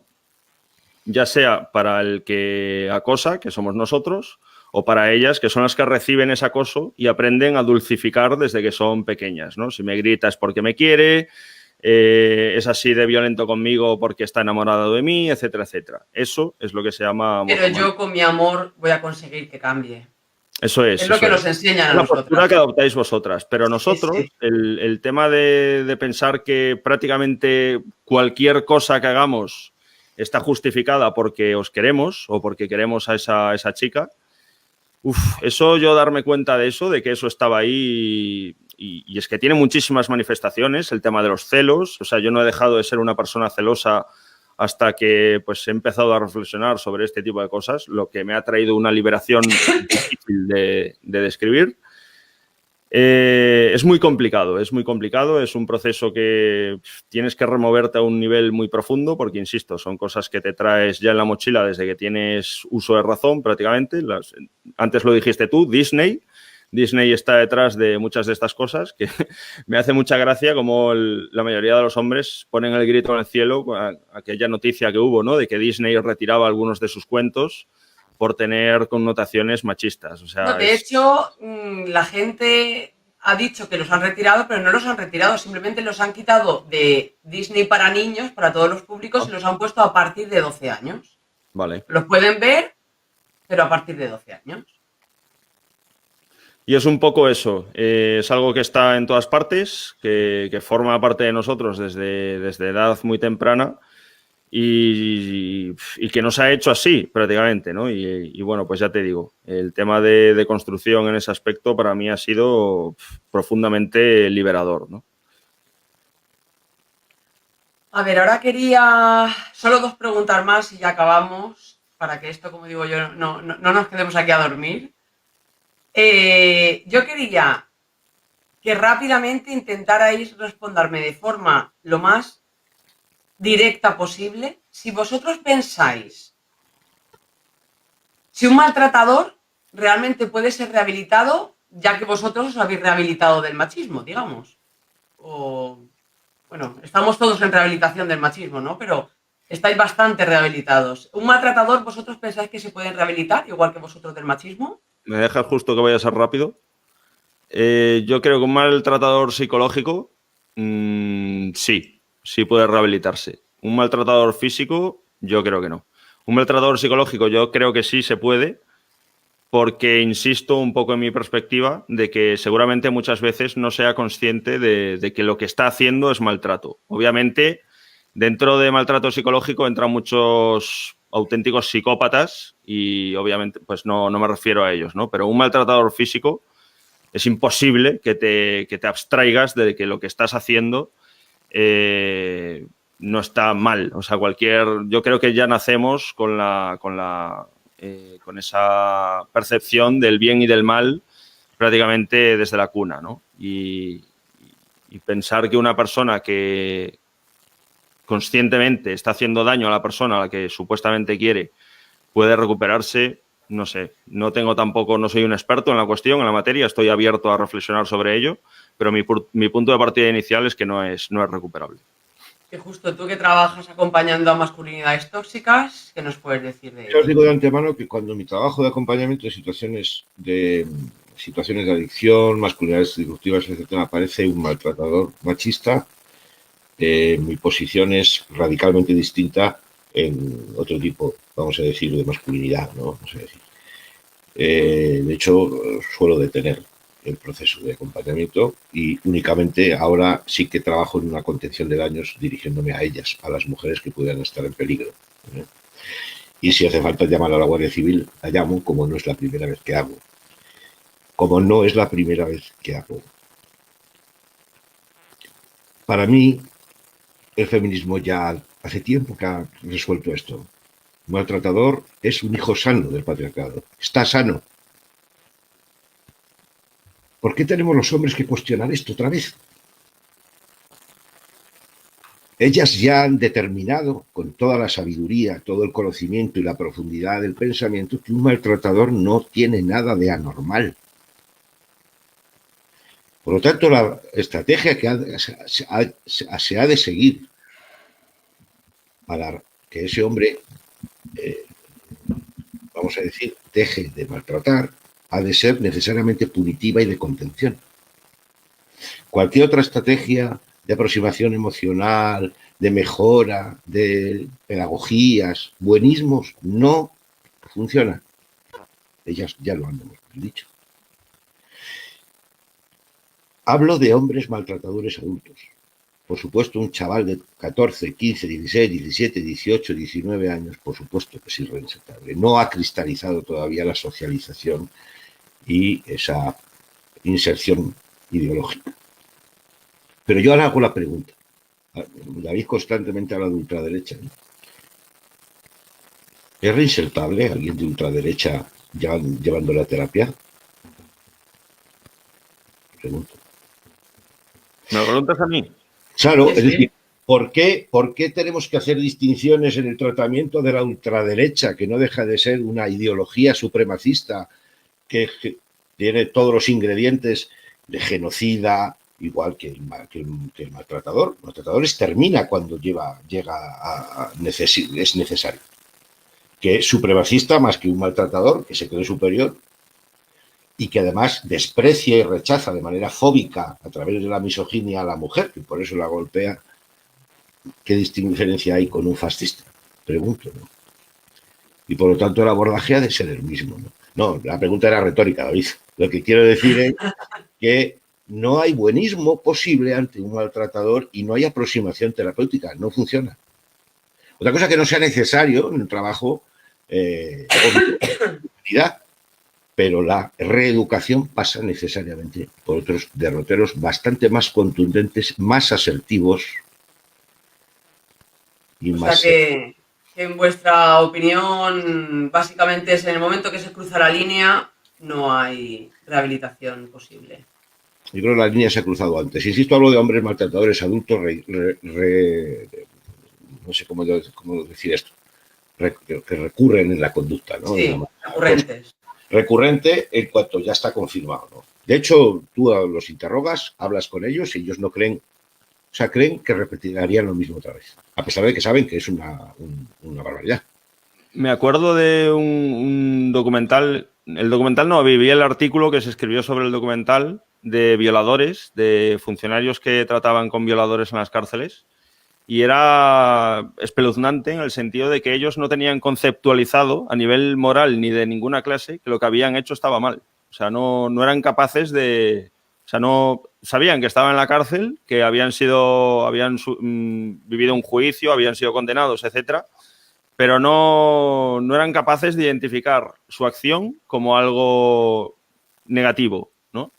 Y eso es brutal, o sea, eso pasa también con muchos maltratadores, que no son conscientes de que lo que hacen es algo que estén haciendo algo malo. O sea, saben que pues, pueden saber que es violento, que tal, pero no sé, me parece que hay un factor ahí mental que es muy... que yo al menos por ahora no soy capaz de entenderlo desde mi postura, pero está ahí, sé que está ahí.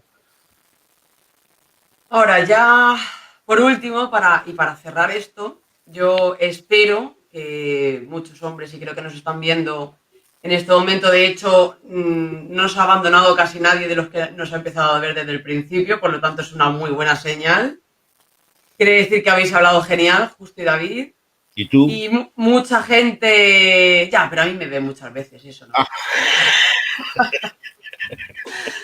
Pero muchos de ellos normalmente nos suelen ver en diferido, miles de personas nos suelen ver en diferido. Por lo tanto, yo quería que, para cerrar esta charla, aportarais diciendo qué creéis, como vosotros como hombres podéis dar, podéis aportar para eliminar la violencia contra la mujer. Uf. Podemos aportar en esa dirección, pero es que eliminar eso, desde mi punto de vista, es un objetivo. Nosotros siempre apuntamos alto. Claro, eso es como que casi lo veo como acabar con el hambre en el mundo, ¿sabes? Es un problema tan arraigado, tan brutal, tan inabarcable que, claro, nosotros desde nuestra postura, pues sí, por supuesto, podemos empujar en una dirección que tiene que ser esa y no puede ser otra, ¿no? ¿Cómo? Pero, ¿Qué tenéis vosotros como hombres para aportar hacia esa dirección? Pues muy fácil, cogiendo lo que sabemos y utilizándolo en nuestra trinchera, que es la de los hombres. O sea, vosotras, tenéis vuestro campo de batalla y nosotros tenemos el nuestro, que es el de intentar concienciar a nuestros iguales, ¿no? Y ya está. O sea, no concibo otra forma de remar en esa dirección. No sé cómo lo ves, Justo. Sí, de alguna manera hay un comentario por ahí que venía en esta línea, que nos proponía una estrategia o una actitud, y es desde lo sencillo, empezar por lo propio, empezar por lo íntimo y empezar por nuestro entorno cercano, ¿no? De dentro a fuera. Nosotros somos hombres, somos el lado cuestionado, ¿no? Entonces lo primero sería esa revisión de nosotros mismos, que no estamos siendo al menos portadores del virus, portadores del bicho. En la manera en que nos comportamos. Ya sé que todos los que nos escuchan son buenas personas, eso no cabe la menor duda. Pero aquí estamos hablando de otra cosa. Es si estamos en el lado del trabajo por el finalizar la opresión. Lo que estamos intentando es dejar de oprimir a las mujeres. Si además el resultado sale igualitario, que va a ser que sí, mucho mejor. Pero lo importante es dejar de oprimir a las mujeres, son la mitad de la sociedad. Pero yo, personalmente, en esta oportunidad no voy a hablar por mí. Antes os hablé de la vuelvo a recordar, una mujer víctima de violencia machista, que tuve la suerte de entrevistar. Es una mujer conocida además, aunque no voy a decir quién es. Y yo a esta mujer le pregunté, vamos a decir que ella se llama L punto, ¿verdad? Y digo, finalmente le pregunté a L punto si quería decirnos algo especial a los hombres. Ella me ha pedido, por favor, que os cuente que si en nuestro entorno observamos cualquier indicio de violencia, aunque sea solo una mala voz o un mal gesto, de un hombre hacia su pareja o hacia una mujer, entendamos que si ha llegado hasta ahí en público, significa que la realidad en lo privado ya es de serio peligro para la integridad de ella y de su vida. Mucho cuidado, por favor. Si se ha llegado a este punto de ponerle la mano encima, no parará de tratar de dominarla, de someterla. Nunca será suficiente para él hasta que acabe con ella. ¿Qué podemos hacer los hombres de bien? Eso. No pasar la mano por el lomo a nuestro amigo cuando dice, joder, se me fue la mano anoche. No se le ha ido la mano por algo que hizo ella. Se le ha ido la mano con esa mujer y con todas las que se crucen su camino, porque no es un asunto individual. Es un asunto de cómo este amigo nuestro ve a las mujeres, y nosotros lo sabemos. Yo no digo que nos volvamos héroes, pero al menos que seamos conscientes y obremos en consecuencia. Si todos los hombres que nos escuchan nos convirtiéramos en agentes de la igualdad en nuestra casa, en nuestro entorno, esto cambiaba. Por lo menos bastante. Es breve. Súper de acuerdo con lo que has dicho, Justo. Y quiero lanzar otra breve reflexión a los hombres que nos están mirando, que seguro que alguno tendrá empatía conmigo con lo que voy a decir ahora. O sea, yo con todo lo que sé, que es, vamos, lo justo, ¿no? De todas estas cuestiones, de la concienciación que tengo, etcétera, etcétera. A mí me cuesta horrores y me he visto muchas veces en esa situación de estar pues tomando lo típico, algo con otros hombres, una mesa solo de hombres y que salgan, porque vamos, yo ya los detecto antes incluso de que los vayan a decir, ¿no? Los comentarios machistas de turno. Hay veces que sí que me enfrento con mucho, insisto, la masculinidad entre algodones, ¿no? Con mucho cuidado, con mucha pedagogía, etcétera, etcétera, y suele desembocar en un debate, ¿no? Pero es que hay veces que me supera. O sea, veo que es una batalla tan difícil, tan complicada, que ya me vengo abajo y opto por guardar silencio, levantarme y marcharme o lo que sea, pero porque es agotador, ¿no? Es algo que me hace gracia cada vez que escucho eso de el machismo no existe, la igualdad ya ha sido conseguida, ¿no? Que creo que lo dijiste tú justo al principio de la conversación. Y es que estas conversaciones a las que estoy haciendo referencia, que hay veces que son pues típicos chistes, típicas situaciones no importantes, matizo mucho y subrayo eso que acabo de decir, pero hay otras veces que sí que son cosas que es cuando yo salto, pues más agresivas, más difíciles de pasar, ¿verdad? Constantemente, día tras día, semana tras semana, mes tras mes, lo escucho en mi círculo, en el círculo del amigo que está sentado en la mesa de enfrente, etcétera, etcétera. O sea, es algo coloquial, cotidiano y mundano y está ahí. Y no basta con...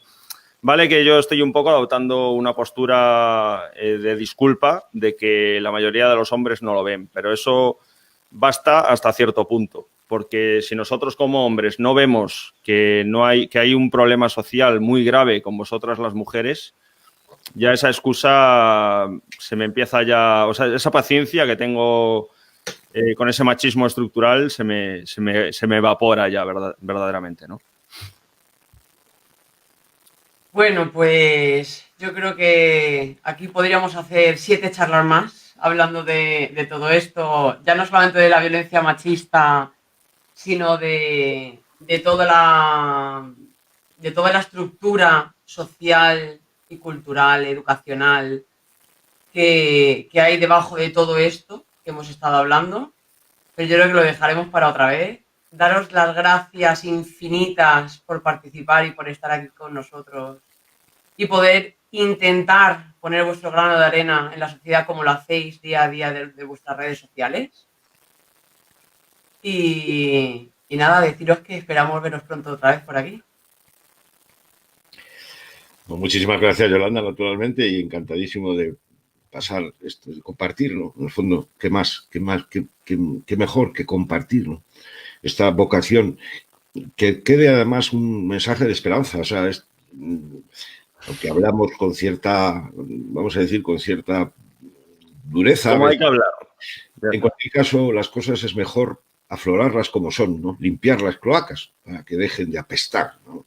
Y esta mirada es una mirada esperanzadora que yo invito, porque luego esto también te hace sentirte bien, los que tenemos vocación de aportar para mejorar la sociedad, ¿no? O sea que en el fondo merece mucho la pena alinearse y ponerse al servicio del feminismo radical. Pues... Yo, por mi parte, lo único que quiero decir es gracias y más gracias. O sea, Yolanda por invitarme y a Justo pues por estar ahí. O sea, yo, vamos, cuando estaba empezando con todo este proceso, tú eres de los primeros hombres que yo vi que defendían este tipo de posturas, por lo que estar ahora mismo aquí compartiendo contigo esta conversación es para mí, vamos, hoy voy a dormir, vamos, como un bendito, te lo aseguro. Estamos entre iguales y estamos juntas en esto, las tres. Pues infinitamente gracias otra vez y espero veros pronto. Estaremos en contacto por las redes, seguro. Gracias y besos a todos los que nos han visto. Un abrazo fuerte. Otro.